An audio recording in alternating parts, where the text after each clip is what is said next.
Those who are skilled in combat do not become angered, those who are skilled at winning do not become afraid. Thus the wise win before they fight, while the ignorant fight to win. If your enemy is secure at all points, be prepared for him. If he is in superior strength, evade him. If your opponent is temperamental, seek to irritate him. Pretend to be weak, that he may grow arrogant. If he is taking his ease, give him no rest. If his forces are united, separate them. If sovereign and subject are in accord, put division between them. Attack him where he is unprepared, appear where you are not expected. The principle on which to manage an army is to set up one standard of courage which all must reach. The end and aim of spying in all its 5 varieties is knowledge of the enemy, and this knowledge can only be derived, in the first instance, from the converted spy. Hence it is essential that the converted spy be treated with the utmost liberality. Who does not know the evils of war cannot appreciate its benefits. Attack is the secret of defense, defense is the planning of an attack. If you know the enemy and know yourself, you need not fear the result of 100 battles. If you know yourself but not the enemy, for every victory gained you will also suffer a defeat. If you know neither the enemy nor yourself, you will succumb in every battle. Do not interfere with an army that is returning home. There is no instance of a nation benefiting from prolonged warfare. When the common soldiers are too strong and their officers too weak, the result is insubordination.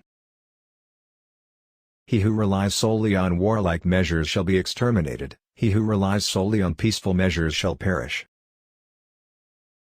No ruler should put troops into the field merely to gratify his own spleen, no general should fight a battle simply out of pique.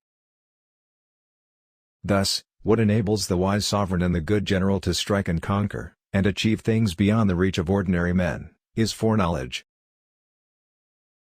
A kingdom that has once been destroyed can never come again into being, nor can the dead ever be brought back to life. The art of a war is of vital importance to the state. It is a matter of life and death, a road either to safety or to ruin. Hence it is a subject of inquiry which can on no account be neglected.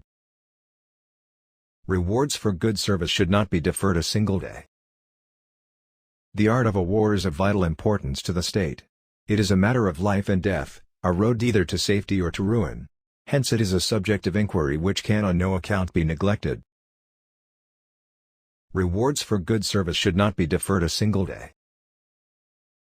Therefore the skillful leader subdues the enemy's troops without any fighting, he captures their cities without laying siege to them, he overthrows their kingdom without lengthy operations in the field.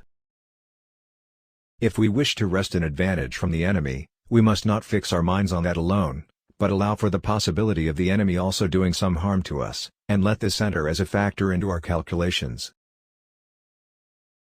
Let your plans be dark and impenetrable as night, and when you move, fall like a thunderbolt. The supreme art of war is to subdue the enemy without fighting. A leader leads by example, not by force. The wise warrior avoids the battle. Treat your men as you would your own beloved sons, and they will follow you into the deepest valley. Move swift as the wind and closely formed as the wood. Attack like the fire and be still as the mountain. A commander who advances without any thought of winning personal fame and withdraws in spite of certain punishment, whose only concern is to protect his people and promote the interests of his ruler, is the nation's treasure. It is the unemotional, reserved, calm, detached warrior who wins, not the hothead seeking vengeance and not the ambitious seeker of fortune. It is easy to love your friend, but sometimes the hardest lesson to learn is to love your enemy. The skillful employer of men will employ the wise man, the brave man, the covetous man, and the stupid man. For the wise man delights in establishing his merit, the brave man likes to show his courage in action, the covetous man is quick at seizing advantages, and the stupid man has no fear of death. In the midst of chaos, there is also opportunity. Hence to fight and conquer in all your battles is not supreme excellence. Supreme excellence consists in breaking the enemy's resistance without fighting. The greatest victory is that which requires no battle. All warfare is based on deception. Some people think insufficiency means weakness and surplus means strength, but this impression is wrong. Conform to the enemy's tactics until a favorable opportunity offers, then come forth and engage in a battle that shall prove decisive. Victorious warriors win first and then go to war, while defeated warriors go to war first and then seek to win. There are 5 dangerous faults which may affect a general. 1. Recklessness, which leads to destruction. 2. Cowardice, which leads to capture. 3. A hasty temper, which can be provoked by insults. 4. A delicacy of honor which is sensitive to shame. 5. Over-solicitude for his men, which exposes him to worry and trouble. Engage people with what they expect. It is what they are able to discern and confirms their projections. It settles them into predictable patterns of response, occupying their minds while you wait for the extraordinary moment, that which they cannot anticipate. When we are able to attack, we must seem unable. When using our forces, we must appear inactive. When we are near, we must make the enemy believe we are far away. When far away, we must make him believe we are near. He will win who knows when to fight and when not to fight. He will win who knows how to handle both superior and inferior forces. He will win whose army is animated by the same spirit throughout all its ranks. He will win who, prepared himself, waits to take the enemy unprepared. He will win who has military capacity and is not interfered with by the sovereign. Be extremely subtle even to the point of formlessness. Be extremely mysterious even to the point of soundlessness. Thereby you can be the director of the opponent's fate. It is the rule in war, if our forces are 10 to the enemy's 1, to surround him; if 5 to 1, to attack him; if twice as numerous, to divide our army into 2. One may know the condition of a whole army from the behavior of a single man. When the enemy is relaxed, make them toil. When full, starve them. When settled, make them move. If soldiers are punished before they have grown attached to you, they will not prove submissive, and, unless submissive, then will be practically useless. If, when the soldiers have become attached to you, punishments are not enforced, they will still be useless. To win 100 victories in 100 battles is not the acme of skill. To subdue the enemy without fighting is the acme of skill. It is only the enlightened ruler and the wise general who will use the highest intelligence of the army for the purposes of spying, and thereby they achieve great results. Know your enemy and know yourself and you can fight 100 battles without disaster. When the general is weak and without authority, when his orders are not clear and distinct, when there are no fixed duties assigned to officers and men, and the ranks are formed in a slovenly haphazard manner, the result is utter disorganization.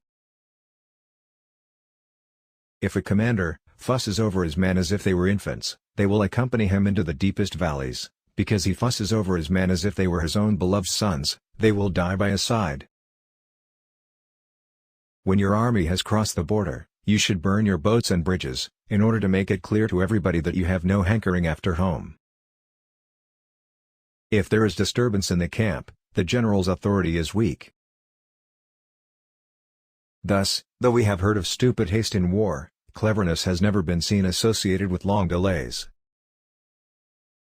Those skilled at making the enemy move do so by creating a situation to which he must conform. They entice him with something he is certain to take, and with lures of ostensible profit they await him in strength. Disorder came from order, fear came from courage, weakness came from strength. Begin by seizing something which your opponent holds dear, then he will be amenable to your will.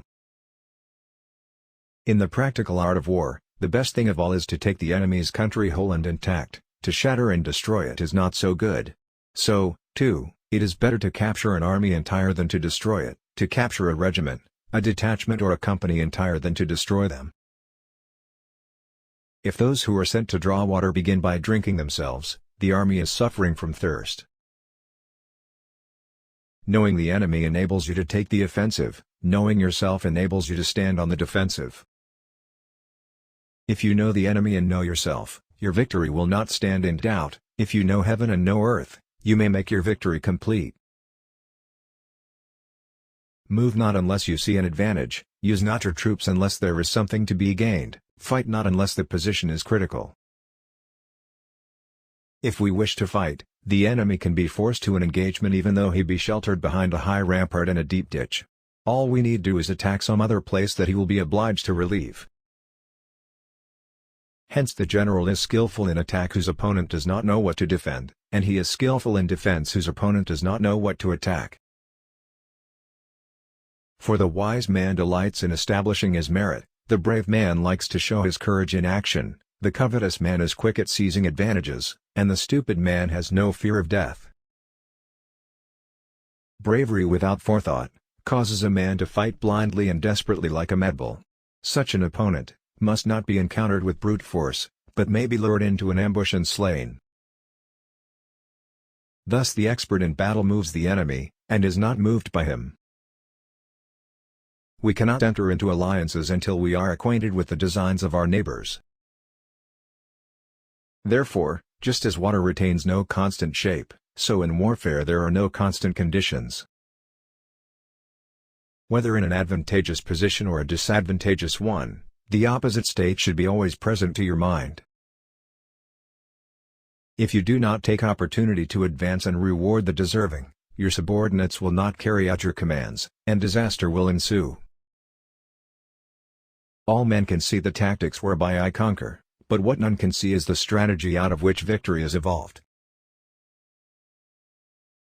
Sun Tzu is traditionally credited as the author of The Art of War, an influential work of military strategy that has affected both Western and East Asian philosophy and military thinking.